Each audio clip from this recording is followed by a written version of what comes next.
अस्सलामुअलैकुम दोस्तों, मेरा नाम है यावर अमीर गुजर एडवोकेट और आप देख रहे हैं लॉ इन स्टडी। चल रही है क्रिमिनल मेजर एक्ट की। कवर कर लिया था हमने पीपीसी के सेक्शन 294 तक और आज हमने 295 सेक्शन से स्टार्ट करना है।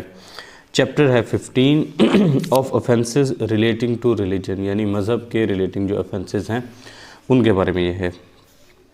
295 इंजरिंग और डिफाइलिंग प्लेस ऑफ वर्शिप, किसी जगह को नुकसान पहुंचाना या उसको आलूदा करना उस जगह को जहां इबादत की जाती है। With intent to insult the religion of any class, किसी भी जो जमात है उसके मज़हब की तौहीन करने की नीयत से।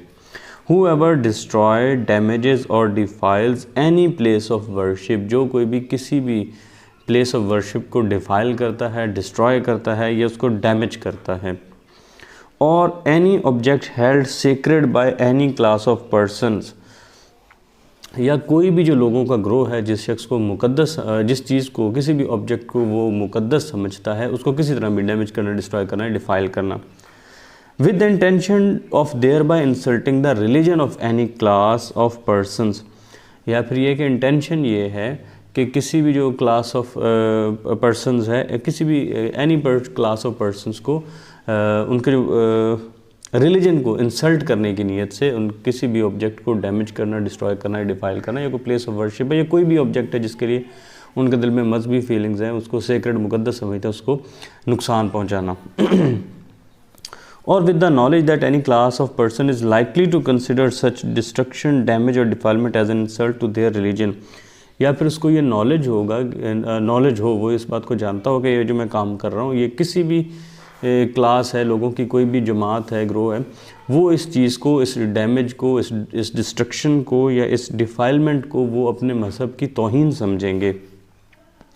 जो कोई भी ऐसा करता है उसके साथ क्या होगा? Shall be punished with imprisonment of either description for a term which mixed into 2 years और विद फाइन और विद बोथ। तो फिर उसको किसी भी डिस्क्रिप्शन की 2 साल तक की कैद की सज़ा हो सकती है या जुर्माना हो सकता है या फिर दोनों भी हो सकते हैं। अच्छा, आगे है, इस पे कमेंट्री है। Benefit of doubt, entire edifice, edifice का क्या मतलब होता है अभी देखते हैं। Entire edifice is founded upon a letter head pad, E D F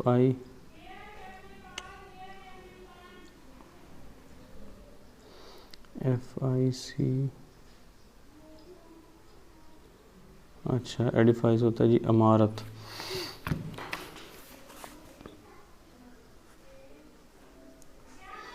किसी भी जो केस था उसकी सारी की सारी इमारत किस पे खड़ी थी? Is founded upon a letter head pad, एक लेटर हेड पैड पे खड़ी थी। एलिजिडली स्टोलन बाय एपेलेंट्स, जिसको एपेलेंट्स ने 2 साल पहले चोरी किया था। बिफोर अकरेंस, जब वकूआ होने से पहले। When he left job and he is indicated for theft as well, और उसको चोरी के तौर पर भी जाहिर किया गया था। However acquitted from charge with no appeal against his acquittal, लेकिन वो इस वजह से बच गए कि उसके चार्ज के अगेंस्ट कोई अपील ही नहीं हुई। On said indictment either by complainant और बाय स्टेट, क्या था? इंडिक्टमेंट, इल्ज़ाम,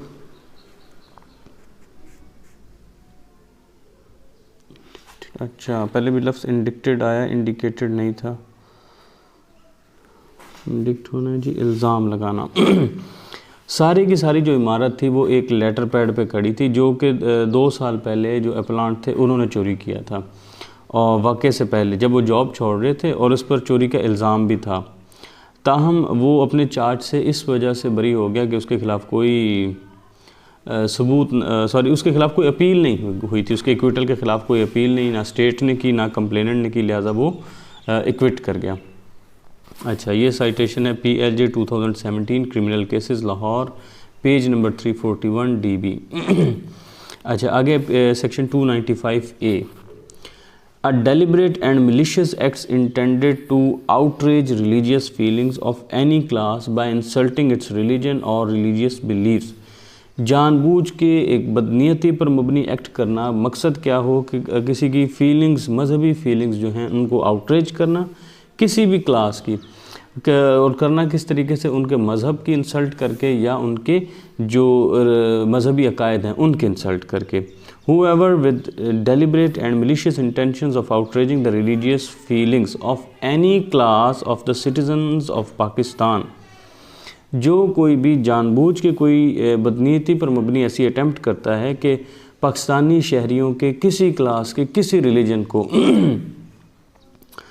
जो उनकी मजहबी फीलिंग है उनको वो आउटरेज करता है, इस नीयत के साथ वो कुछ भी ऐसा जानबूझ के जो इसको आउटरेज करता है। malicious intention of outraging the religious, अच्छा हाँ आगे लिखा हुआ है by words either spoken or written or by visible representation insults or attempts to insult the religion or the religious belief of that class। दोबारा इसको देख लेते हैं। जो कोई भी जानबूझ के ऐसी हरकत करता है बदनीयती पे मबनी, इस इंटेंशन के साथ कि वो मजहबी जो फीलिंग्स हैं उनको वो ठेस पहुंचाएगा, पाकिस्तान की शहरियों के किसी भी पाकिस्तान के शहरियों का जो ग्रोह है उसको वो कर किस तरह से सकता है, चाहे कोई अल्फाज इस्तेमाल कर सकता है ऐसे इंसल्टिंग, चाहे वो बोले हुए हों चाहे लिखे हुए हों, या कोई विजिबल रिप्रेजेंटेशन है इंसल्ट करने की या फिर इंसल्ट करने की कोशिश करता है।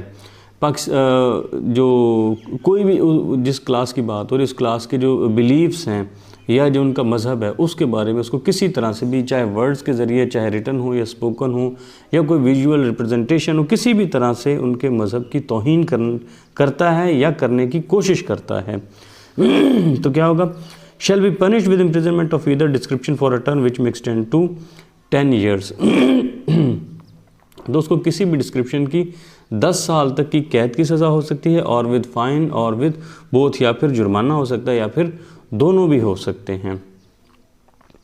यानी कोई मजहबी पाकिस्तान के जितने भी शहरी हैं उनके किसी भी मजहबी ग्रोह की अगर कोई तौहीन करता है इस इंटेंशन के साथ, कोई अल्फाज ऐसे बोलता है या कुछ रिटर्न ऐसा कुछ करता है और मकसद ये है कि उनके मज़हब की या मजहबी अकायद की तौहीन करना, तो उसको किसी भी या ऐसा करता है या इसकी कोशिश करता है, तौहीन करने की कोशिश करता है, तो इसको किसी भी डिस्क्रिप्शन की 10 साल तक की कैद की सज़ा हो सकती है या जुर्माना हो सकता है या फिर दोनों हो सकते हैं। आगे इस पे कमेंट्री है बेनिफिट ऑफ डाउट के बारे में, वही जो मैंने पहले पढ़ लिया है। Outrage religious feeling of any class, किसी भी रिलीजियस क्लास की फीलिंग्स को आउटरेज करना। Allegation against the accused that he used a letterhead pad to inscribe derogatory remarks to defile the accused name of the Holy Prophet, peace be upon him। Allegation ये थे कि ये जो accuse था इसने किसी लेटर पैड को इस्तेमाल किया कि उस पर कोई डेरोगेटरी मार्क्स जो थे वो डेरोगेटरी मार्क्स इस्तेमाल किए थे to defile the accused name of holy prophet, यानी होली प्रॉफिट के नेम का नाउज़ुबिल्लाह उन्होंने कोई मजाक उड़ाने की, उस पर कोई डेरोगेटरी रिमार्क्स पास किए थे, कुछ लिखा था उसके ऊपर अपने लेटर पैड के ऊपर। Nothing is available on record to confirm the arrest of accused on the date as alleged by the witness, कोई भी चीज़ ऐसी नहीं थी जो साबित करती कि जो विटनेस डेट बता रहे हैं उस दिन उस बंदे को अरेस्ट किया गया हो, एक्यूज्ड को अरेस्ट किया गया हो, कुछ ऐसा नहीं था। Site plan depicting the place of occurrence, accused acquitted by setting aside the conviction and sentence awarded by the trial court। जो साइट थी, साइट प्लान था वो ये डिपिक्ट कर रहा था कि जिस मौके पर हुआ, और एक्यूज जो था वो एक्विट कर गया, इस वजह से उसकी कन्विक्शन को सेट असाइड कर दिया गया, and bye setting aside the conviction and sentence awarded by the trial court, जो ट्रायल कोर्ट ने सेंटेंस उसको अवॉर्ड किया तो उसको सेट असाइड करके ये बंदा एक्विट कर गया। ये जी जजमेंट है 2018 PCRLJ नोट 25 पेज नंबर 2528 25 आगे ब्रैकेट में फिर 28 लिखा हुआ है। अच्छा आगे है जी इसका scope. Question whether writing of religion on a particular application against fact.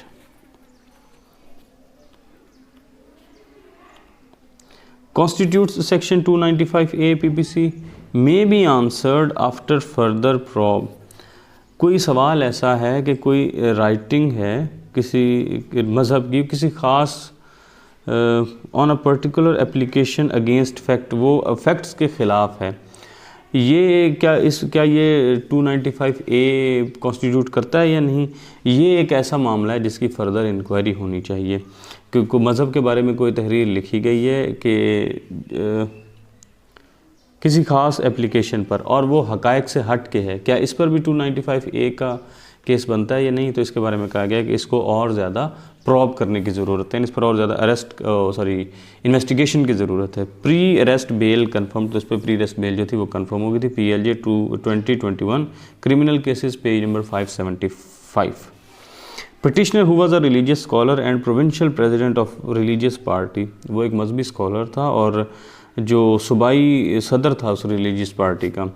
Deliberately and maliciously in his speech called a sect of Muslims as non Muslim, उसने जानबूझ के मुसलमानों के गिरोह को गैर मुस्लिम कहा। SHO concern had submitted challan under section 173 CRPC, तो जो SHO साहब थे उन्होंने CRPC के 173 के तहत चलान सबमिट करवा दिए। In routine without seeking sanction of the federal government की इजाज़त लिए बगैर, प्रोविंशियल गवर्नमेंट ऑफ और any other officer so authorised, यानी ना उन्होंने सूबाई हुकूमत जो इस बात के लिए जो ऑफिसर ऑथराइज था ना उससे ली इजाज़त सेंक्शन ली, ना किसी फेडरल गवर्नमेंट से सेक्शन ली, और उन्होंने 173 CRPC के तहत चलान सबमिट करवा दिया। यह है जी 2019 PCRLJ page number 275। Accused used blasphemous and derogatory language against the holy personage while maintaining accused conviction under clause B of section 302 PPC. He was acquitted from the charge of section 7 of Anti-Terrorism Act 2019 SCMR page number 1971। Accused जो था उसने ब्लेसफेमस remarks इस्तेमाल किए गए थे, ब्लेसफेमस या derogatory remarks इस्तेमाल किए किसी हॉली पर्सनेज के ख़िलाफ़। जब इसकी जो कन्विक्शन थी 302 की कन्विक्शन वो तो कायम रही, लेकिन इसके ख़िलाफ़ जो एंटी टेररिज्म एक्ट के सेक्शन 7 के तहत जो चार्ज था उसमें इसको एक्विट कर दिया गया था। यह है 2019 SCMR page number 1971। Accused was alleged to have written letters to complainant carrying blasphemous content। Accused के बारे में ये एलेज किया गया कि उसको कुछ लेटर लिखे गए हैं जिसमें कुछ blasphemous contents थे।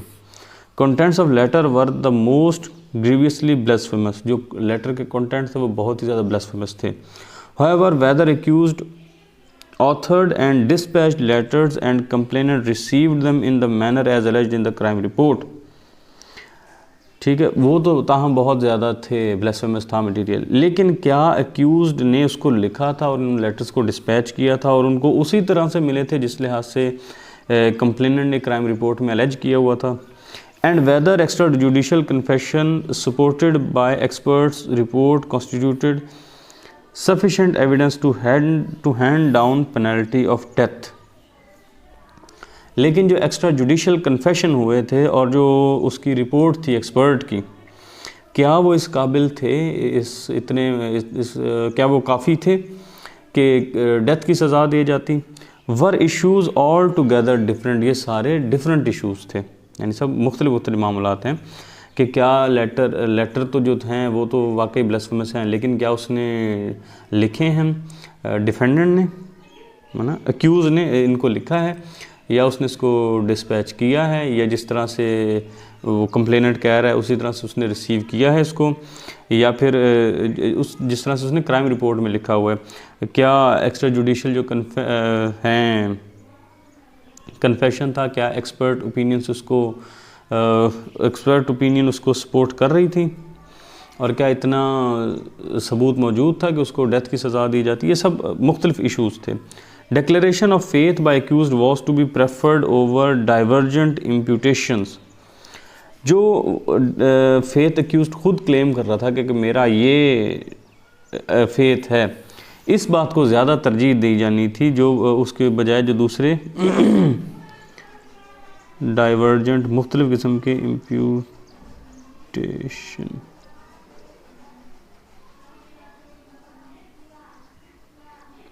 एहतमाल, ख्याल, तोहमत, इल्ज़ाम, ख्याल वगैरह, और इसमें उसको इक्विट कर दिया गया। 2019 SCMR page number 1994। Special court taking cognizance recording evidence convicting the accused without adverting to the aspect of the absence of requisite sanctions as required by section 196 CRPC for an offence under this section। लफ्ज़ एक आया है जी, कौन सा? Special court ने इसकी cognizance ली और evidence record किए एक्यूज्ड के विदाउट एडवर्टिंग, ADVERT, तवज्जो देना।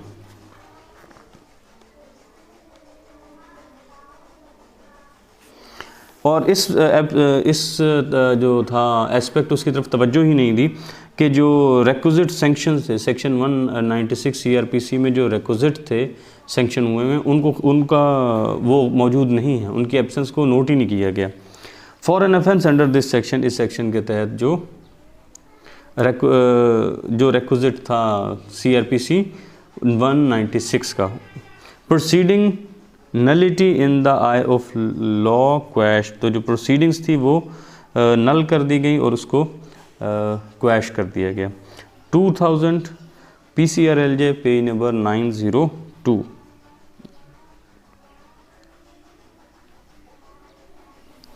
ना जवाज़, नलिटी जिसका जवाज़ ही नहीं है।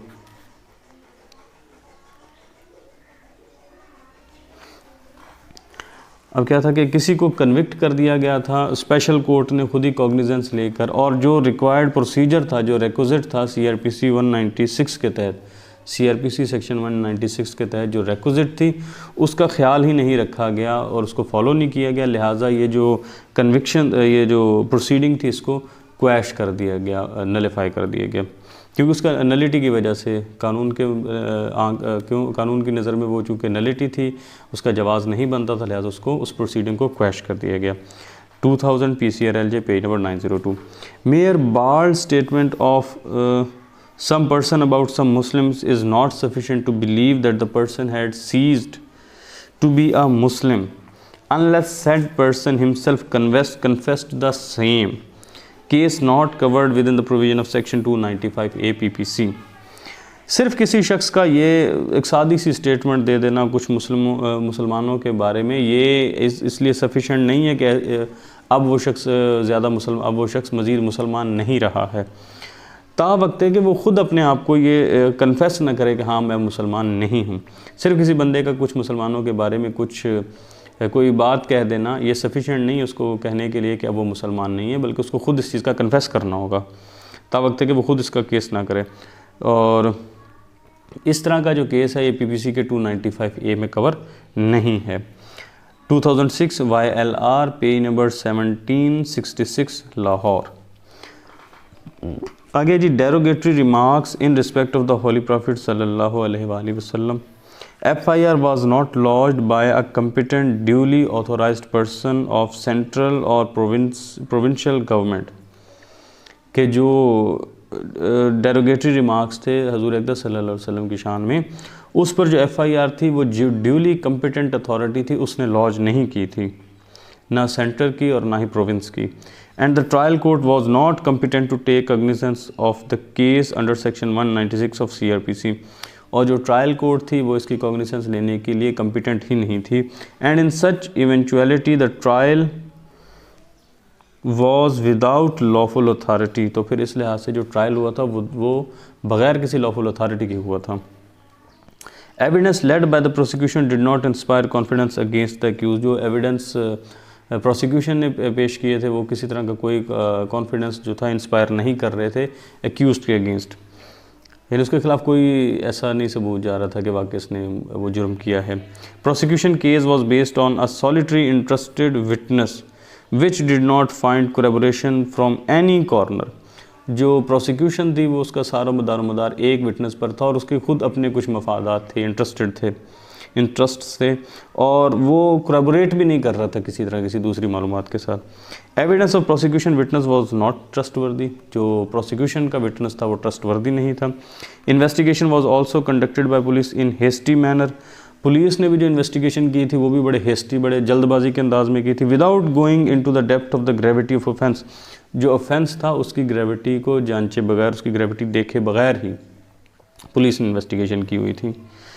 PLJ 2008 criminal cases Lahore, page number 85। Any derogatory word was uttered by accused with intent to insult, कोई derogatory word अदा किया था वो उसकी जानिब से, accused की जानिब से insult के लिए। Complainant and the appellant had some criminal cases against each other, जो complainant थे और जो appellant थे दोनों के against each other वो criminal cases थे, which let doubt that complainant with malafide intention involved the accused in the case। अब इससे ये जो है एक एहतमाल पैदा हो गया, ये डाउट पैदा हो गया कि हो सकता है इन दोनों ने एक दूसरे के साथ कोई स्कोर सेटलिंग टाइप कुछ किया है और कंप्लेनेंट ने मैलाफाइडी जानबूझ के एक्यूज को इस केस में इन्वॉल्व कर रहा है। Thus possibility of false implication can not be ruled out. अब जो ये पॉसिबिलिटी है, ये इम्कान है कि इसको फॉल्सली इम्प्लीकेट किया जा रहा है इस केस में, तो इसको रूल आउट नहीं किया जा सकता। PLJ 2008 criminal cases Lahore, page number 85। Accused were seen while overrunning under his feet the pages of Holy Quran। माज़अल्लाह, accused को ये देखा गया कि उसने अपने पैरों तले रौंदे हैं pages of Holy Quran। Prosecution had failed to produce any evidence on record to rebut the version of appellant supported by the evidence। जो प्रोसिक्यूशन थी वो फेल हो गई कोई भी ऐसा पेश करने में, एविडेंस पेश करने में रिकॉर्ड के ऊपर कि जो एपेलांट थे उनके वर्जन को वो रिबट कर सकती। Supported by the evidence that he was not in a state of insanity at the time of occurrence, के जब वो ये वाक़या पेश आया तो उस वक्त वो इंसेनिटी की हालत में था, उसका दिमागी तवाज़ुन दुरुस्त नहीं था। एक्यूज को देखा गया था कि उसने अपने पैरों तले रौंदे और आके मुकद्दसा, और प्रोसिक्यूशन जो थी वो कुछ ऐसा सबूत ना साबित कर सकी जो एपेलांट के वर्जन को डिबट कर सकता, और एपेलांट का जो वर्जन था वो एविडेंस के साथ सपोर्टेड था कि जिस वक्त ये वक़ूआ होता है तो ये बंदा दिमागी तवाज़ुन ख़राब होने का शिकार नहीं था, इंसेनिटी का शिकार नहीं था। PLJ 2007 criminal cases Lahore, page number 962। तो ये हमने इस वीडियो में कवर कर लिया 295A। नेक्स्ट इंशाल्लाह हम 295B को कवर करेंगे।